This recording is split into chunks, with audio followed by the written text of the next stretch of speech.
স্পষ্ট কথা, আমাদের এই থানাগুলোর নভেম্বরের 15 তারিখের মধ্যে আহ্বায়ক কমিটি লাগবে। আমরা যদি এটা নভেম্বরের 15 তারিখের মধ্যে পেতে চাই, তাও আমাদের মহানগর আহ্বায়ক কমিটি প্রায় 20 দিন সময় পাবেন। এবং স্পষ্ট আরেকটি নির্দেশনা হচ্ছে, যেটি আপনাদের চেইন অফ কমান্ড নিয়েছিল, যোগাযোগ নিয়েছিল, আমরা একদম স্পষ্ট করে বলি, সবার সাথে সবার যোগাযোগ হবে না, কিন্তু যার সাথে যার যোগাযোগ হবে এই যোগাযোগ কোনোভাবে ব্যাহত করার সুযোগ নাই, এই দায় কোনোভাবে এড়ানোর সুযোগ নাই।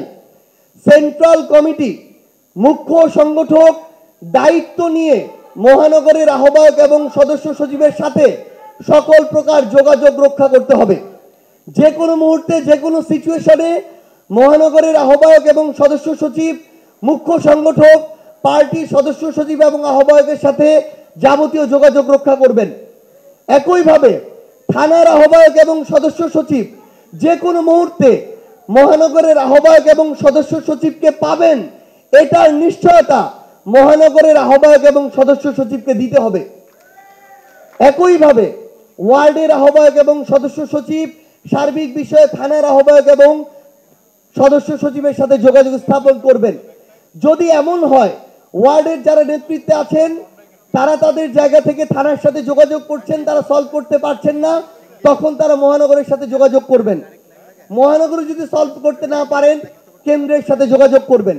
কিন্তু একটা লেয়ারে গিয়ে সমস্যার সমাধান না হওয়ার পরে ওইখানেই যদি থেমে যায়, তাহলে আমাদের রুট লেভেলের নেতৃবৃন্দ আমাদের উপর আস্থা হারাবে। আমরা আগামীতে এই জিনিসটা যেন পুনরাবৃত্তি না হয়, এটা আমাদেরকে আমাদের জায়গা থেকে নিশ্চয়তা দিতে হবে এবং নিশ্চিত করতে হবে। আমরা আপনাদেরকে কয়েকটি ক্রাইটেরিয়া বলি আমাদের আহ্বায়ক কমিটির জন্য স্পষ্ট করে। আমরা আমাদের পার্টির পলিসি থেকে বলছি, আপনারা ইতিমধ্যেই জানেন আমাদের যারা ছাত্র সংগঠন, জাতীয় ছাত্র শক্তি, রানিং যারা স্টুডেন্ট আছেন অনার্স মাস্টার্স লেভেল পর্যন্ত, গড় বয়স 25 পর্যন্ত, তারা ছাত্র শক্তিতে কাজ করবেন। 25 থেকে 35 বছরের রেঞ্জ নিয়ে কাজ করছে জাতীয় যুব শক্তি, যুবকদের সংগঠন। এই হিসেবে 35-এর উপরে হওয়ার কথা ছিল এনসিপি, কিন্তু যেহেতু তরুণদের নেতৃত্বে অভ্যুত্থান এবং তরুণদের নেতৃত্বে আমাদের পার্টি এনসিপি, আমরা 5 বছরের বয়স সীমার একটা ফ্লেক্সিবল রেঞ্জ রেখেছি। 30 থেকে 35 বছরের কেউ যদি পার্টিতে কাজ করার জন্য প্রয়োজনীয় হন, তিনি পার্টিতে এনসিপিতে আসতে পারবেন। আবার ওই রেঞ্জের কেউ যুবশক্তিতে কাজ করতে চাইলে যুবশক্তিতে কাজ করতে পারবেন। কিন্তু আমরা এনসিপির জেলা, উপজেলা, মহানগর, থানা কমিটিতে, আহ্বায়ক কমিটিতে আমরা যাদেরকে চাই তাদেরকে চাই আমরা 30 ঊর্ধ্ব। এবং আমরা মনে করি 25 থেকে 30-এর আমাদের শক্তিশালী সংগঠকদেরকে আমাদের যুব শক্তির দায়িত্ব নিতে হবে, ছাত্র শক্তির দায়িত্ব নিতে হবে। কারণ একটা পার্টি শুধুমাত্র মূল সংগঠনকে শক্তিশালী করে ওই পার্টি শক্ত ভিত্তির উপর দাঁড়াতে পারে না। আমাদের যুব সংগঠনকে শক্তিশালী করতে হবে, আমাদের ছাত্র সংগঠনকে শক্তিশালী করতে হবে। আহ্বায়ক সদস্য সচিবের জন্য একটি গুরুত্বপূর্ণ পলিসি যেটা আমরা নির্ধারণ করেছিলাম, বয়স সীমা 40+। আহ্বায়ককে অন্তত আমরা ওই জায়গায় দেখতে চাই। খুবই এক্সেপশনাল কনসিডারেশন 2-1 বছর হতে পারে, কিন্তু আমরা এই জায়গাটিতে গড়ে ওই পার্টির ক্যারেক্টার দাঁড় করানোর জন্য ওই রেঞ্জটা চাই। এটা কোনোভাবেই অন্তত সদস্য সচিব 35-এর নিচে কনসিডার করা হবে না।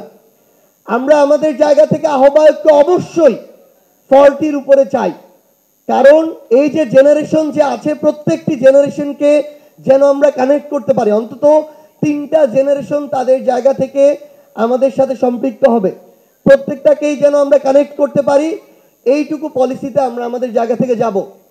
24-এর অভ্যুত্থান পূর্ববর্তী সময়ে আওয়ামী লীগ এবং তার যে কোনো অঙ্গ সংগঠনে পোস্টেড ছিল এমন কেউ এনসিপির কোনো আহ্বায়ক কমিটিতে আসতে পারবে না।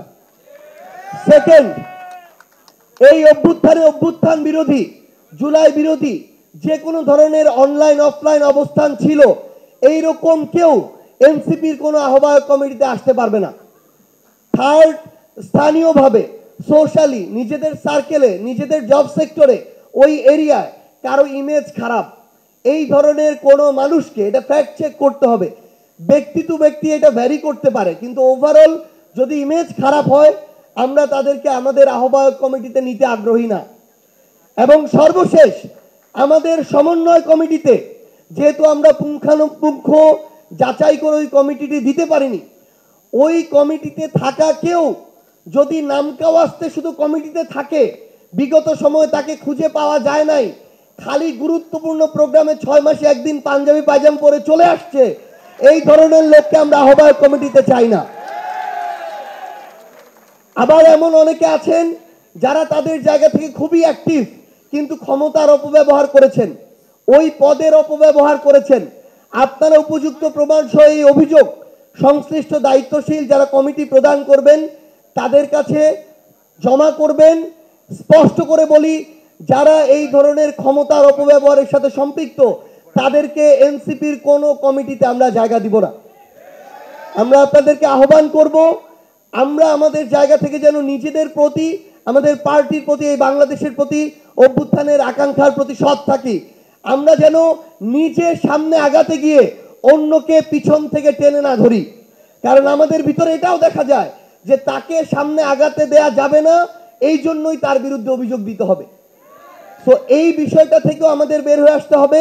এবং আরেকটি বিষয় হচ্ছে, আমাদের এই এনসিপিতে অন্য সকল রাজনৈতিক দলের ভালো মানুষদের জন্য এই দরজা খোলা, কিন্তু একদম স্পষ্ট কথা হচ্ছে, কেউ যদি মনে করেন এনসিপিতে এসে আগের বা নিজের কোনো ব্যক্তি উদ্দেশ্য বাস্তবায়ন করবেন বা প্রত্যাশা করবেন, তাহলে আপনারা হয় আগের জায়গায় ফিরে যান অথবা এনসিপি থেকে দূরে থাকুন। এনসিপির যে আদর্শ, সেই আদর্শকে সামনে রেখে চলবে। আপনার এই আদর্শিক জায়গায় আগে বোঝাপড়া তৈরি হতে হবে।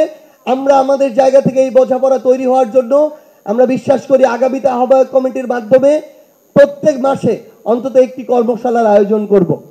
আপনাদের সবাইকে সর্বশেষে এইটুকু অনুরোধ, আগামীর বাংলাদেশে এনসিপি যদি এনসিপির পথে থাকে, জুলাইয়ের আকাঙ্ক্ষাকে সামনে ধারণ করে এগিয়ে চলে, তাহলে আজকে থেকে 2 বছর পরে বাংলাদেশের সবচেয়ে কাঙ্ক্ষিত, গ্রহণযোগ্য এবং প্রত্যাশিত রাজনৈতিক দল হবে এনসিপি। আমাদের শুধু আমাদের কাজটুকু করে যেতে হবে। এই পথে অনেক বাধা থাকতে পারে, ইনশাআল্লাহ আমরা সকল বাধাকে উপেক্ষা করে সামনের দিকে এগিয়ে যাব। সবাই ভালো থাকবেন, সত্যের সাথে থাকবেন, ন্যায়ের সাথে থাকবেন, জুলাই আকাঙ্ক্ষাকে সবসময় ধারণ করে থাকবেন।